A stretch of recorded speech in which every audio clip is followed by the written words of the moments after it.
Buenos dias, mi gente. Good morning. I want to wish you a blessed and sacred week, as well as life, that in the midst of the seasons of trouble, you may always know God's love, God's favor, God's grace, and the presence of others who support you, who are with you, and who uplift you, no matter what illness, no matter what season you're in, no matter what situation you're going through. It's called community. And I trust and I pray that we are being that for you on each and every day.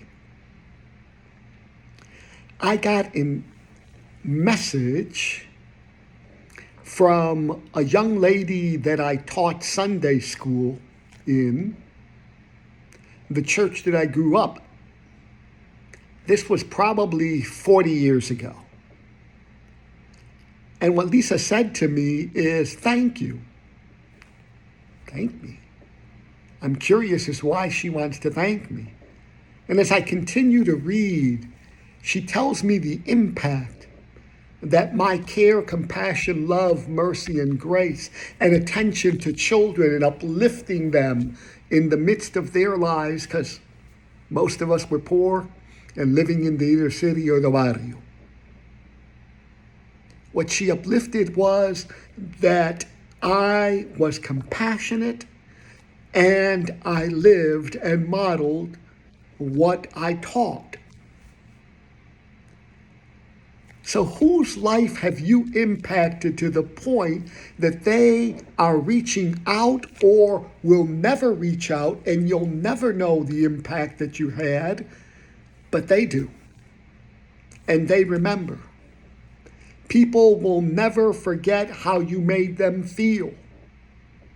If you brought a smile to their face, if you brought compassion and love to their lives, if you ushered a touch of compassion, always ask, what have you done that others will remember 40 years later like Lisa did? I did not know, and I was not intentional about trying to shape their lives for the next 40 years. One of the books that I used was The Missionary Mouse. And it was stories that children could relate to and experience and share their faith, no matter how simplistic it was or their beliefs or values. And those were paid attention to, honored, and respected.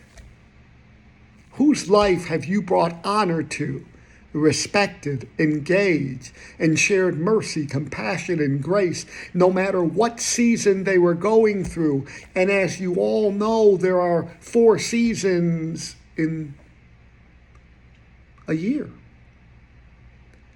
What we don't know is what season someone else is going through. We may say, well, it's summer, it's still August. But someone else may be in the winter of their life, and the storms of seas may be touching and impacting them and causing fear and scare and causing uncertainty, and they simply desire to know that you care.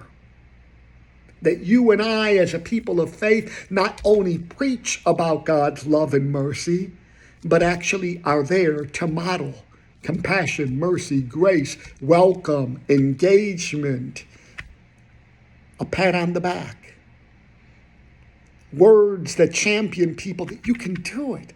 Come on, I'm with you. I'm standing with you. I won't let you fall. I'll be here for you.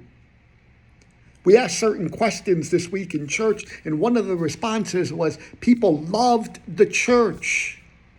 But then they added a caveat that we cannot be the best kept secret in our community. What they were implying is we offer profound wisdom, profound grace, profound mercy, and welcome if you enter our doors.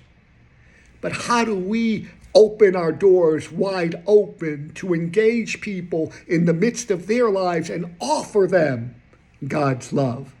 That's up to you. That's up to me. I hope we tear down walls and open doors and bring in the light and love of Jesus Christ in their lives by going to them rather than expecting them to come to us. Have a wonderful week.